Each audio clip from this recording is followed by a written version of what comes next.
Hello, welcome back. What did I say? I told you I would do videos that weren't just planner videos. It might have taken me all year.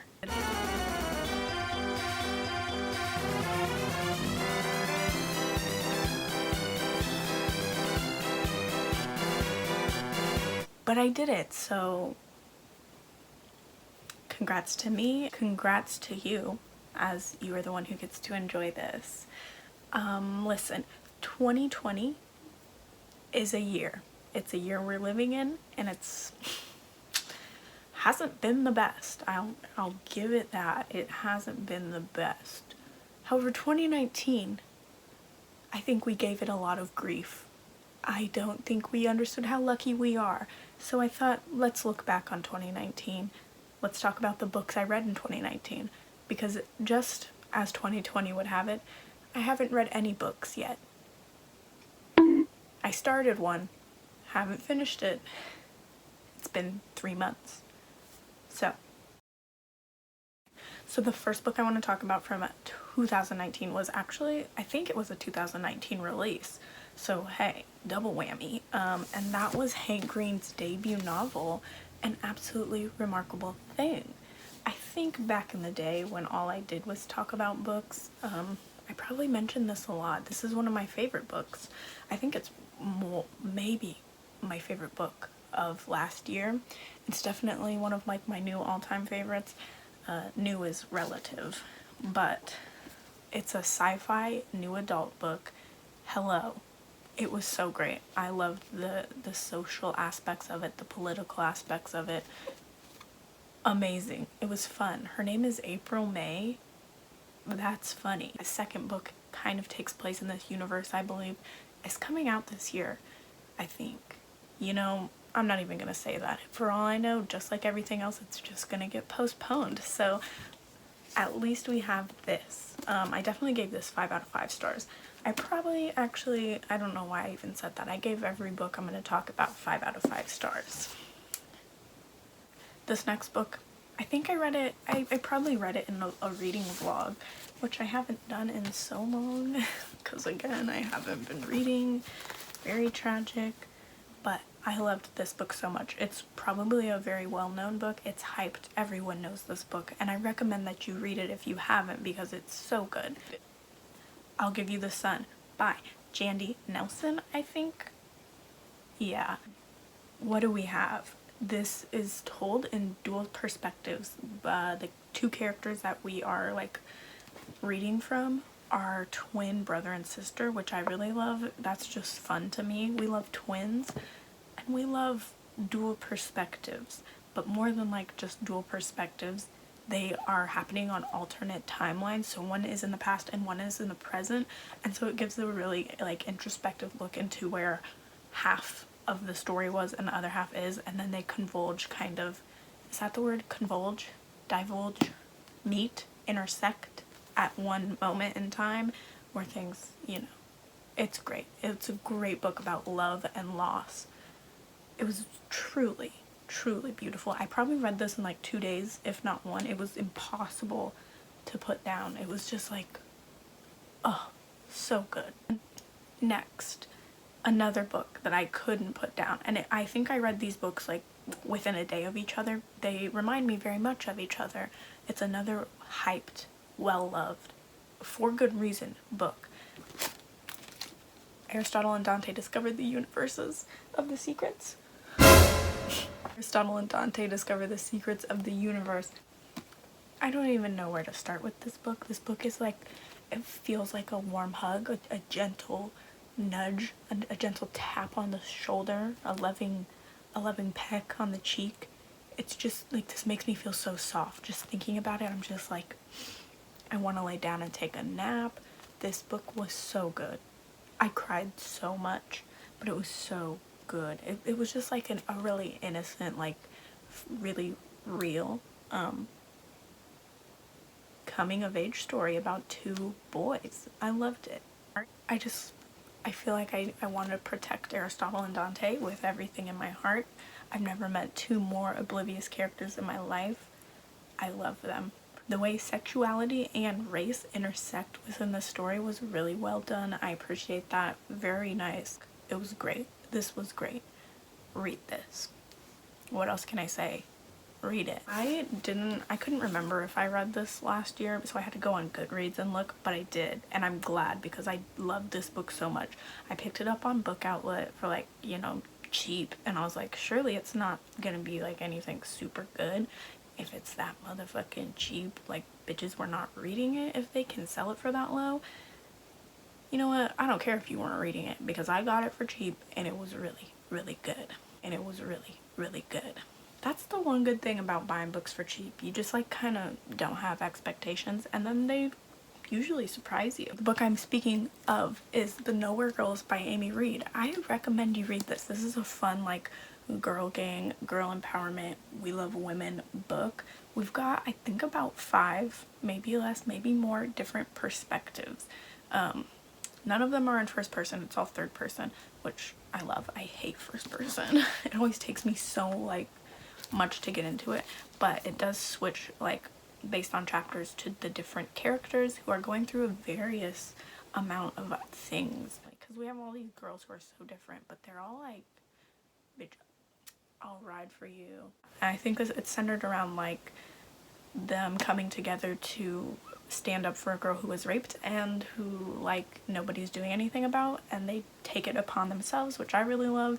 It was just really good. Okay, next, oh my god, hello, I'm not even gonna introduce it, Ignite Me by Tahira Mafi. This is the 3rd book in the Shatter Me series, which, listen, I would recommend you power through book 1, you enjoy book 2, and you get everything you ask for in book 3. After book 3, don't continue with the series. That's my recommendation. You can take it upon yourself to do that, but I would recommend that you follow that plan I just outlined for you because this book was so good. This was amazing. This is probably like the best conclusion to a series I've ever read. Hello. Oh my gosh. Beautiful. This was so good. I think you need to pick this series up just so you can read the last book and you'll understand. But please, I'm begging you, don't continue on after this book. You see on the back how it says trilogy? Keep it that way. Next, we have another last book in a series. This book is huge. Look at all those tabs. Dog, that's awesome. I love that. So many quality annotations in there. I'm so glad I write in my book. The Darker Shade of Magic is a magical fantasy, I'd say new adult series. It's definitely not young adult. New adult, I don't know. By V.E. Schwab. It is so good. This series is so good. The world building that takes place throughout the 3 books is so extensive and easy to grasp onto, and it's fun to learn about. All you want to do is learn more about the world and the magic. The magic is amazing. I love it. I love the tension. There's 4 different like overlapping realities or worlds. They're Londons, okay? There's White London, Red London, Black London, and Grey London, and they're, you know, whatever. It's a whole thing. You gotta read it to understand. It's fun. I love it. These characters, you get such full character arcs that span like the whole series. So there's elements from the first book that still are important and like very integral to who they are and definitely have like changed, and I love that. I love a good character arc. And each character, I swear to God, each character, you get so much knowledge and depth and information on who they are, and it's not just like, here's an information dump, like, blah. It's like, here's some important information that's going to give you a deeper insight into this character and how they act and why they are who they are. Baby, it's great. And also there's dual perspectives. We be shifting from character to character, plot to plot, and it, listen, V.E. Schwab did what Miss Sarah J. Maas wishes she was doing. That's all I'm gonna say. Read this series. It's so good. Oh my gosh, it's so good. And then also to just like hold this and be like, yeah, I finished this big ass book. What did you do? You know, that's also empowering. It feels like you deserve some bragging rights. Just saying. So this next book is on my list. and it surprised me. I didn't think I would even like it in the slightest, but I actually loved it, like, a lot, okay? I got this from an Unplugged book box, like, subscription, which I was subscribed to for 1 month, and then I quit my job, so then I didn't have money, so I had to cancel my subscription. I would like to renew my subscription, but I haven't. Anyways, the book I'm speaking of this time is What the Woods Keep by Katia de Becara. I didn't, like, annotate it. Aren't we surprised? When's the last time you saw me with a red book that has no annotations? Literally never. I didn't think I was gonna like this book, okay? So I just was like, whatever. This is like a witchy, scary, spooky, October-y, like, mystery that has like these really strange elements of like fantasy and magic, like really strange, but like super strange in a way that you're like, oh holy shit, I have to keep reading. But then you hear a noise and you're like, oh my god, no, don't kill me. But it's like you're just scared because of this book. And it's also told in a, like, okay, bad example, all of those look regular, you know, what's this called, a multimedia format. So there's like interviews and pictures and like journal entries and newspaper articles like that in a kind of interactive way, which I think is super fun. Let's see more of that in books, you know. It was just a really like enjoyable book. It was, I would actually, like, when October rolls around, go ahead and pick this up, get all cozy when it's nice and autumny out and rainy, and have a good little weekend with this. It was fun and it was fast and it was like engaging and it was a little bit scary, okay? Scary. You know how sometimes you have books that are like supposed to be like spooky scary and they're kind of like, I know what's happening. You're not gonna know what's happening. This was fresh. This was fresh and fun and scary. I was scared. I couldn't read it at night because I was getting scared. It did give me nightmares. But I also have a very overactive imagination, so maybe it's just me. Come on, this was such a hyped book last year. I don't know who didn't read this book, but if you haven't, read it. Oh my gosh. If you are like just a lover of fantasy, a quick fantasy jaunt, but you don't really want to commit, you know, to like the big old boys, sit down. And Enchantment of Ravens by Margaret Rogerson. Hello. We've got a thin little fantasy novel. And you're like, but how can a fantasy book be that short? Because, you know, usually you think fantasy is long and big to get everything in. But this, you know what? It treats us like we aren't super brand new to the world. We can pick up on things. We understand magic exists in this world. It's easy to be like, oh, there's fae, we don't really like them, you know. It's the world building is great. It's fast and easy. We don't have pages and pages of like monotonous like description. The description though, the description we are given is beautiful. The story is beautiful. Like, you see everything. I felt like I could see this book the whole time I was reading it, okay, vividly. It was like a movie. Her writing is amazing. Right, the book I'm currently reading this year is the next book, not the next book, but her next book, A Sorcery of Thorns. That's what I'm currently reading. I've been reading it for 3 months, not because the book's bad, because a bitch can't focus. But her writing is so good. Come on, pick this up. It's fun. You get some love, okay? We love love, and it's in here. And this book was also a little bit scary. There were parts where I was like, what the hell? This shit getting scary. It was getting scary. The main character is like an artist. I thought that was a great touch for no reason other than like it just worked so well with what the story was trying to accomplish. We've got a little enemies to lovers situation. Hello, if that's not what you like in books, we fundamentally are not the same person. Enemies to lovers is the best like story arc in the world. Nothing else has ever been invented that is ever as good as enemies to lovers, period. This is a coveted series from a coveted author, I would say. Like, come on, this author hasn't released one book that people aren't hyped about. Dog, everything she does is hyped up, and I'd say this is the most deserving of all that hype.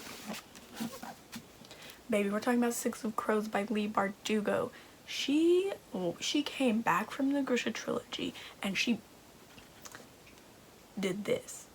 She gave us the Six of Crows duology, which is so good. Are you kidding me? Kaz Brecker, end of my explanation.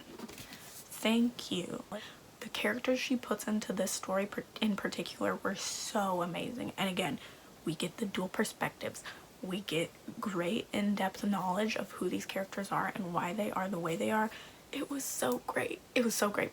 And the story was very diverse, okay? We've got a range of like disabled representation, non-white characters. There's some great body positivity going on in here. Mental health is a thing that goes on. We also experience love, and like not even like necessarily romantic love, but like love between like family, which I love, okay? And it's not like birth family either, it's like the family that they create. Hello. This was such a good story. I went through this duology in a week. Also, the edges are sprayed black in this one, and then the second one they're sprayed red, which is great. Ew, does anyone remember last year when everyone was painting their books? I'm so glad that trend died because I thought that was the most raggedy thing of my life. No offense to you guys. The element of like crime and mystery and like bad and good was done so well. I liked how morally gray these bad guys are and how the good guys are also bad and how everyone's kind of good, but like there's people who are really bad. I just like that. It felt real, right? Like, is anybody all good or all bad? Not sure. Period. Did I convince you to read that book? Was that a good... Did I just sell you on it? Let me know. Last book I read last year is also the last book on this list because that seems like poetic cinema. My heart and soul belongs to young adult, just coming of age stories. I never will outgrow them. If I do, you know what, pause. Look around. Do I look like someone who is going to outgrow young adult books? No. Anyways, this is a beautiful coming of age story, and its own voices, okay? So if you don't know what own voices is, it's where an author writes a story that represents them. So like a gay man writes a story about gay characters. In this case, we have a Muslim woman who writes a story about a Muslim girl growing up in America after 9/11, which was so good. And hello, if you don't know what I'm talking about, I need you to go pick this book up. This was a great book. It was heartfelt, very emotional. It was a little bit frustrating at times because it showed how this character felt in like this very terrible like social political climate, and it was like, oh my god, like just her reaction to things sometimes, the way she would internalize things was frustrating, but it also made sense. And I loved that. I loved how real it felt. It was great. A Very Large Expanse of the Sea by Tahira Mafi. Yeah, she's on this list twice because she's a great author. That's all I have to say. This was a great book. I cried so many times. It was so cute. There were just great moments of like cute, pure happiness that I could not get enough of. Beautiful. I was laughing and like giggling the whole time because it was so sweet. It was so sweet. Please read this. Like, you have nothing to lose. This was amazing. Yeah, this was great. And you know, it gave me that great punch in the gut at the end. I had no choice but to cry. And that's what I love. I love to have a good cry when I get emotionally invested in a book, and this gave me everything I could have hoped for. So you know what? 2020 might not be that great right now.